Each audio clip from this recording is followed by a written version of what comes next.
Yulia Navalnaya, viuda del líder opositor ruso Alexei Navalny, ha acusado a Vladimir Putin de matar a su marido y ha prometido continuar su labor como opositor. En un video, Navalnaya pidió a sus seguidores que se resistan a Putin y luchen por una Rusia libre.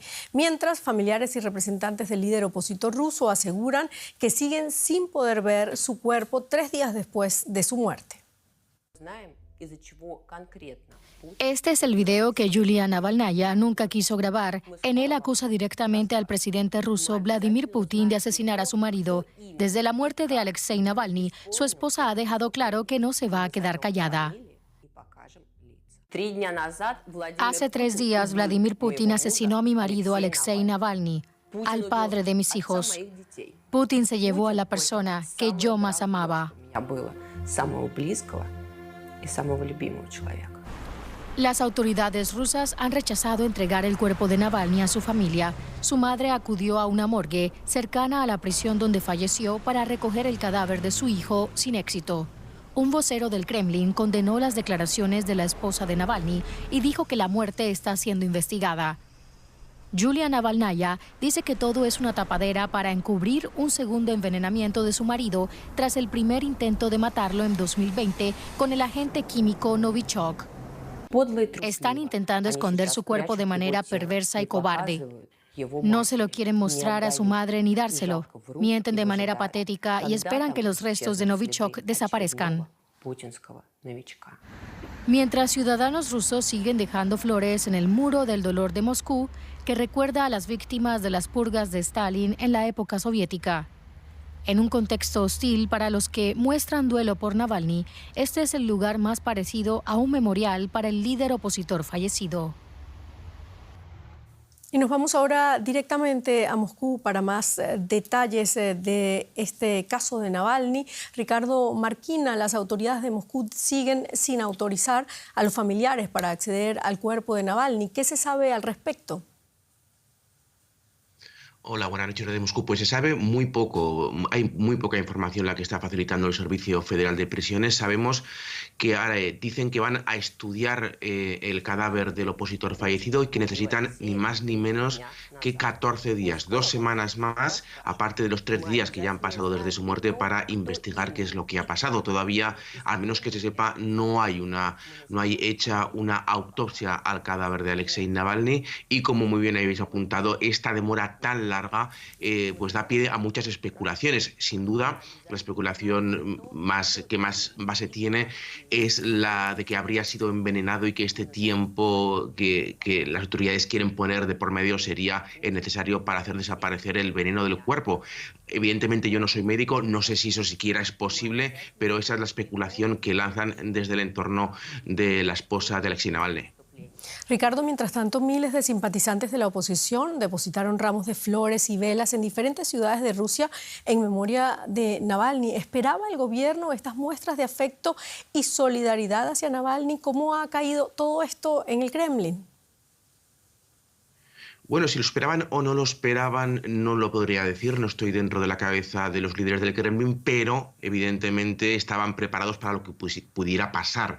La muy dura respuesta por parte de la policía, ya no solo el evitar que estas concentraciones se lleven a cabo, sino encarcelar más de 600 personas, llevan detenidas, 150 de ellos encarcelados durante 30 días, lugares totalmente cerrados para que nadie ponga flores. Quiere decir que Rusia, que el Kremlin, mejor dicho, se toma muy en serio estas demostraciones de luto y que las considera una amenaza. Esto lo debería tener claro antes del hipotético caso de la muerte de Navalny, y una vez que ya fue confirmada la muerte de Navalny, pues actuaron en consecuencia. El Kremlin no quiere ahora ningún tipo de demostración en la calle que no sea simplemente un apoyo a la guerra en Ucrania, con lo cual estas demostraciones de apoyo a Navalny son entendidas como demostraciones contra Putin y contra la guerra. Muchísimas gracias, Ricardo Marquina, desde Moscú. A ustedes. Bueno, Yulia Navalnaya, la viuda de Alexei Navalny, visitó este lunes la reunión de los ministros de Exteriores de la Unión Europea celebrada en Bruselas. La visita llega cuando la Unión Europea baraja aplicar nuevas sanciones contra Rusia tras la muerte del líder opositor. El alto representante de la UE para la política exterior, Josep Borrell, dijo que cualquier acción que tome el bloque para honrar la memoria de Navalny y continuar su labor será vital.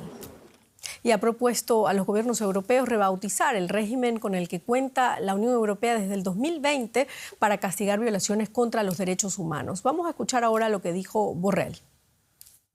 Tenemos que enviar un mensaje de apoyo a la oposición rusa.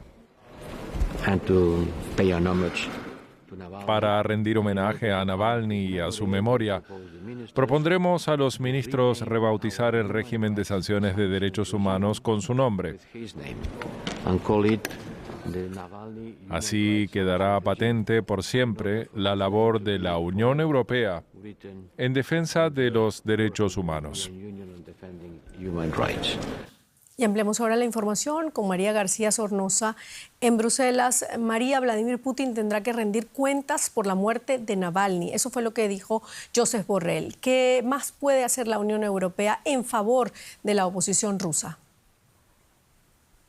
Sí, Silvia, como hemos visto, la viuda de Alexei Navalny se ha reunido aquí en Bruselas con los 27 ministros de Asuntos Exteriores, también con Charles Michel, el presidente del Consejo. Ha sido un encuentro muy emotivo y muy potente en el que Yulia Navalnaya ha asegurado que la lucha de su marido por la libertad continuará. Pero lo cierto es que sobre el papel no hay mucho que la Unión Europea pueda hacer más allá de pasos simbólicos. Por lo pronto ha propuesto rebautizar, como decíais, el régimen de sanciones de defensa de los derechos humanos y Bruselas prepara ya también las primeras sanciones individuales a los responsables de la muerte, que podrían incluir, por ejemplo, a funcionarios penitenciarios. También varias capitales europeas han llamado a consultas al embajador ruso y todos los países han pedido una investigación creíble y transparente. Pero lo cierto es que con este año electoral, en el que previsiblemente Vladimir Putin se perpetuará en el poder hasta al menos 2030, la Unión Europea tiene las manos bastante atadas y hay poco más allá que pueda hacer, más allá de expresar ese apoyo inquebrantable público y político a la oposición del país. Muchísimas gracias, María García Sornosa, desde Bruselas. Un abrazo.